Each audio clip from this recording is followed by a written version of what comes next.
Alors la justice va assez vite depuis la diffusion des vidéos privées de l'ancien candidat à la mairie de Paris. On va d'abord justement faire le point sur cette enquête. Tiffaine Piauget, vous êtes au siège de la police judiciaire parisienne. C'est là qu'ont lieu les gardes à vue de Piotr Pawlenski et de sa compagne.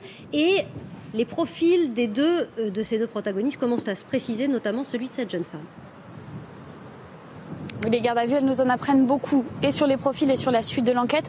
Alexandra de Tadeo, tout d'abord, cette étudiante en droit de 29 ans qui est interrogée actuellement par les enquêteurs et qui dit être bien la destinataire des vidéos et des messages de Benjamin Griveaux en mai 2018, mais elle nie complètement avoir participé à la mise en ligne de ces vidéos. Elle clame son innocence devant les enquêteurs et elle coopère avec eux. Elle a accepté la perquisition de son domicile.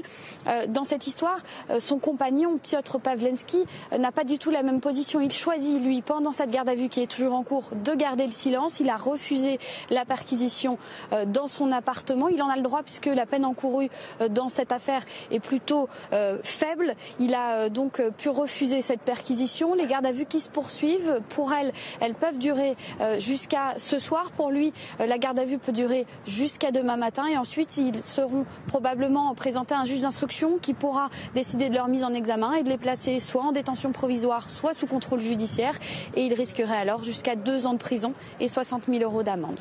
Tiffaine Piauget avec Jérémy Durand, merci pour ces précisions. Dans le cadre de l'enquête, l'objectif évidemment est aussi de réussir à déterminer la façon dont la révélation de ces vidéos a été orchestrée. En d'autres termes, un piège a-t-il été tendu à Benjamin Griveaux? Depuis hier soir, les policiers tentent de comprendre qui est vraiment la compagne de Piotr Pawlenski. Ici, dans les locaux de la PJ de Paris, l'artiste russe et son ami sont soupçonnés d'avoir diffusé la vidéo à caractère sexuel de l'ancien ministre. C'est à cette jeune femme que Benjamin Griveaux aurait envoyé ces images au printemps 2018. Son avocat en est persuadé, l'affaire n'aurait jamais pu éclater sans l'aide de complices. Un individu assez trouble, manifestement, revendique les faits, mais que, manifestement aussi, il ne peut pas être le seul impliqué, compte tenu de ce que ça coûte comme opération, de sa maîtrise de la langue française. Est-ce un coup monté? Benjamin Griveaux s'est fait de nombreux ennemis pendant le mouvement des Gilets jaunes. Certains d'entre eux avaient même défoncé la porte de son ministère. Les services de renseignement français creusent la piste d'une ingérence de Moscou. Quand il était porte-parole du gouvernement, Benjamin Griveaux avait refusé l'accès à l'Élysée à 2 médias russes qu'il qualifiait d'organes de propagande. Hier, le chef de l'État lui-même a rappelé que la Russie a peu de scrupules à attaquer des pays amis. Donc je pense que la Russie continuera d'être un acteur extrêmement agressif sur ce sujet dans les prochains mois et les prochaines années. L'enquête est qualifiée de très sensible. Beaucoup redoutent que Piotr Pawlenski ait d'autres vidéos en sa possession et attendent le bon moment pour les diffuser. Voilà, on le disait, de nombreuses questions se posent encore sur le rôle, mais aussi sur la personnalité de cet homme, par qui l'affaire est arrivée. Marie Belot de notre service police-justice. On peut aussi légitimement se demander, parce que ce n'est pas la première fois qu'il a affaire, notamment à la police, ce que cet homme fait encore en France. Tout à fait, et pour resituer, Piotr Pawlenski se dit artiste politique. Dans son pays, la Russie, il a multiplié les performances anti-Poutine pour dénoncer le pouvoir en place. En 2016, il est accusé en Russie d'agression sexuelle avec sa femme.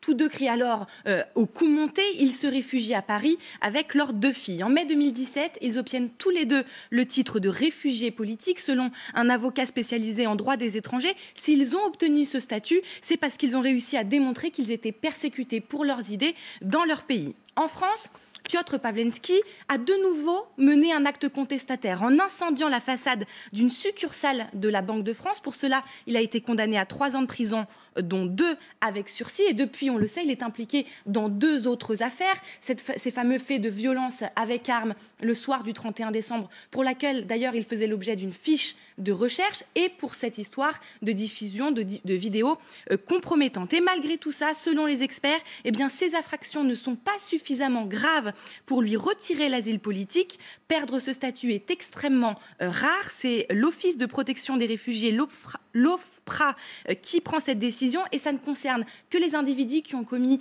des crimes ou des délits graves avec atteinte au physique d'une personne, atteinte à la vie d'une personne, acte terroriste ou activité menaçant la sûreté de l'État.